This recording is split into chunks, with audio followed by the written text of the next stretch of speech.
Assalamu alaikum students. Hope you will be fine with good health. Now the week number 14 is going to start. In this week we will see lecture number 27 and lecture number 28. Before starting the lecture, first we will overview of the some important topics which we have discussed in the previous lecture. In the previous lectures we have discussed following definition. First we have learned double integral. Second, we have learned iterated integral, repeated integral, nested integral, and partial integral.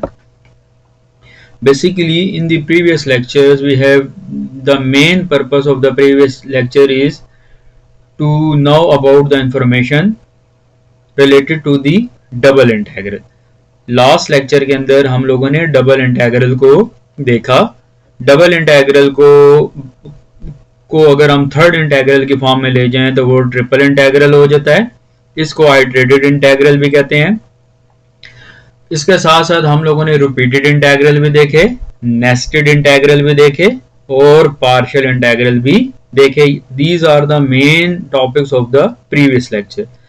Double integral से related हमारे पास एक important theorem था, फाइबोनाची theorem, जो कि double integral से related था. वो भी हम लोगों ने लास्ट लेक्चर के अंदर हम लोगों ने इस थ्योरम्स को भी रीड करने की कोशिश की.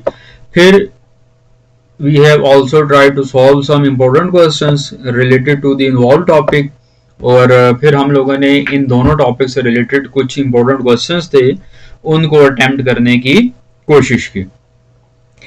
अच्छा, thirdly, at the end of the lecture we have discussed some important properties related to the double integral. double integral से related हमने कुछ properties को discuss किया, in which we have see how the sum of the two functions, मतलब दो functions हों और उनके ऊपर डबल इंटीग्रल किस तरह अप्लाई होता है.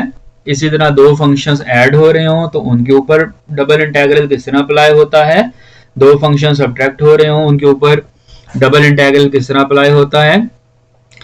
ये प्रॉपर्टी तमाम की तमाम वो प्रॉपर्टीज होती हैं जो आमतौर पे जर्नल रियल नंबर्स में या रियल फंक्शंस के अंदर हम डिस्कस करते हैं. दो फंक्शंस ऐड हो रहे हों, दो फंक्शन सब्ट्रैक्ट हो रहे हों, दो फंक्शन मल्टीप्लाई हो रहे हों, then how we will apply the double integral in such type of properties. ठीक है बेटा. अच्छा, आज के जो लेक्चर के जो लर्निंग ऑब्जेक्टिव्स हैं, आज के लेक्चर्स के जो लर्निंग ऑब्जेक्टिव्स हैं वो basically I have mentioned. Learning objective of this lecture, here we will discuss integral equation over a non rectangular region. अच्छा, एक चीज याद रखना कि आज का लेक्चर वेरी वेरी इंपॉर्टेंट.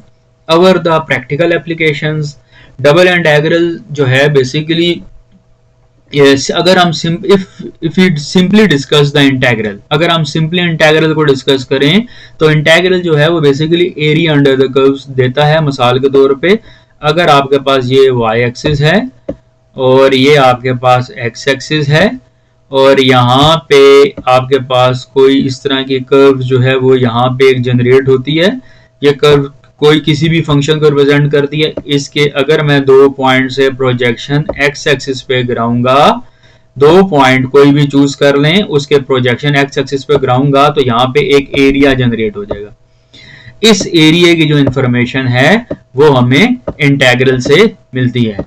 अगर तो चेंजेस वन डायमेंशनल होगी तो ये सिंपल इंटीग्रल होगा. अगर ये चेंज टू डायमेंशनल होगी तो ये डबल इंटीग्रल होगा.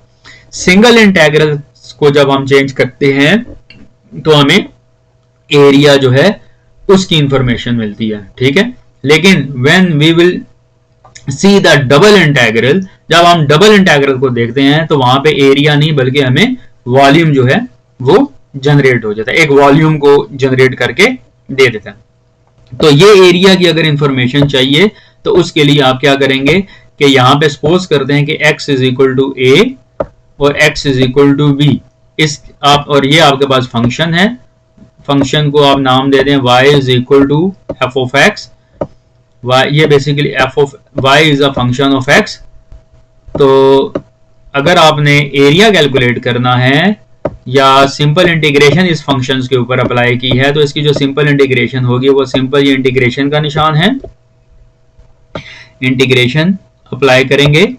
कहां से इंटीग्रेशन है? ए से बी तक इंटीग्रेशन है। किसकी इंटीग्रेशन है? फंक्शन की इंटीग्रेशन है। फंक्शन y की फॉर्म में भी लिखा जा सकता है और x की फॉर्म में भी फंक्शन को आप लिख सकते हैं। f is a function of x, और इसको इंटीग्रेट कहां से करना है? a से करना है, और कहां तक लेके जाना है? b का करना है। अच्छा, इस इंटीग्रेशन का दूसरा नाम होता है डेफिनेट इंटीग्रेशन।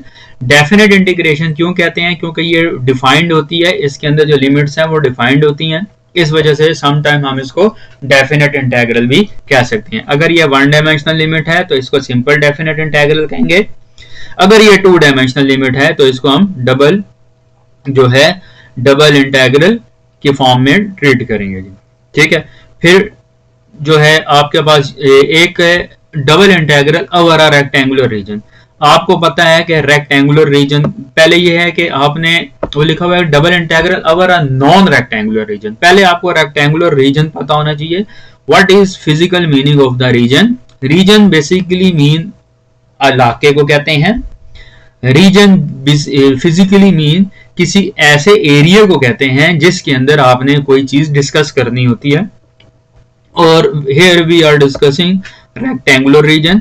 तो रेक्टेंगुलर रीजन जो है वो आम तौर पे आम तौर पे इस तरह की जो फिगर्स है उसको रिप्रेजेंट करता है। ये रेक्टेंगुलर रीजन है जिसमें ये वाला जो नीचे वाला पोर्शन, ये वाली जो है ये लेंथ को रिप्रेजेंट करेगा, ये विड्थ लेंथ को रिप्रेजेंट करेगा, ये लेंथ है, और जबकि ये वाला जो एरिया है ये विड्थ ऑफ द रेक्टेंगल होगा। लेकिन यहां पे डिस्कस करना है double integral over a non rectangular region. तो नॉन रेक्टेंगुलर रीजन को समझने के लिए मैं आपको नॉन रेक्टेंगुलर रीजन को समझाने के लिए मुझे यहाँ पे कॉर्नर नोड की मदद लेनी पड़ेगी। तो अगर मैं यहाँ पे कॉर्नर नोड ओपन करता हूं, अच्छा ये मैंने बेसिकली व्हाइट बोर्ड ओपन कर लिया है, तो यहाँ पे मैं आपको ड्रा करके बताता हूँ कि what is the shape of a non rectangular region. तो सबसे पहले आपको पता होना चाहिए रेक्टेंगुलर रीजन क्या होता है। रेक्टेंगुलर रीजन के बारे में मैंने आपको बता दिया है कि रेक्टेंगुलर रीजन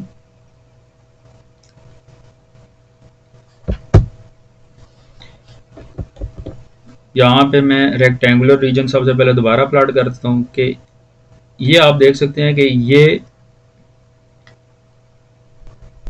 ये बेसिकली एक रीजन है जो कि रेक्टेंगुलर शेप को रिप्रेजेंट कर रहा होता है, जिसमें ये इसकी लेंथ ऑफ अ रेक्टेंगल है, जबकि this is a width of a rectangle. This is a rectangular reason. अब हम बात करेंगे नॉन रेक्टेंगुलर रीजन की।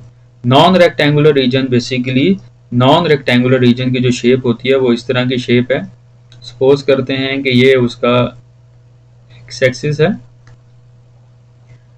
और उसकी तकरीबन मतलब ये आपके पास कोई शेप नजर आ रही है। ये मैं जर्नल एक फंक्शन ले रहा हूँ, इसका फंक्शन कुछ भी हो सकता है। ये आपको एक डायग्राम नजर आ रही है जो कि नॉन रेक्टेंगुलर रीजन को रिप्रेजेंट करती है। इसी तरह यहाँ पे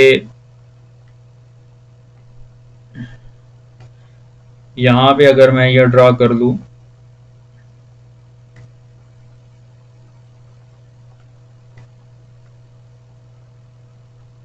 ये एक और मैंने रीजन आपके सामने प्लॉट किया है, ये भी नॉन रेक्टेंगुलर रीजन है। यानी ये जो रीजन आपको नजर आ रहा है इसको कहते हैं रेक्टेंगुलर रीजन,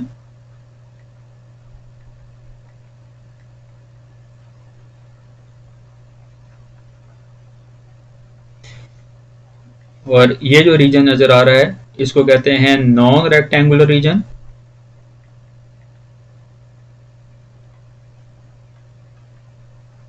और ये नॉन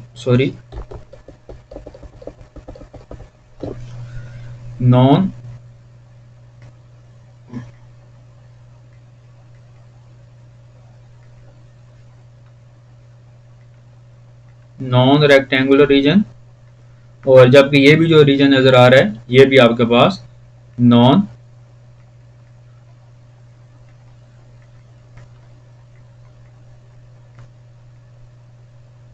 ये रीजन भी आपके पास नॉन रेक्टेंगुलर रीजन को रिप्रेजेंट कर रहा है। ठीक हो गया बेटा।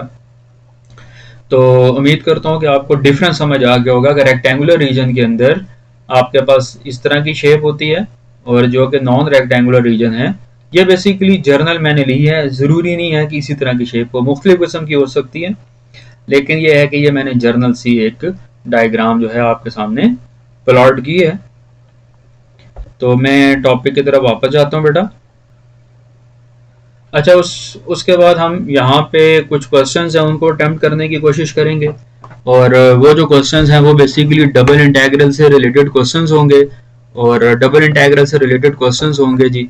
और इसके अंदर ना सिर्फ हम क्वेश्चंस अटेम्प्ट करेंगे बल्कि यहाँ पे हम कुछ थ्योरम्स हैं उनको भी देखने की कोशिश करेंगे। और बुक जो मैं फॉलो कर रहा हूँ वो कैलकुलस की जो किताब है हार्वर्ड एंटन की 10th एडिशन है, उसको बेसिकली फॉलो कर रहा हूँ। ठीक है बेटा, यहाँ पे स्लाइड नंबर 1 जो है वो कंप्लीट हो चुकी है बेटा। तो स्लाइड नंबर 2 में मैं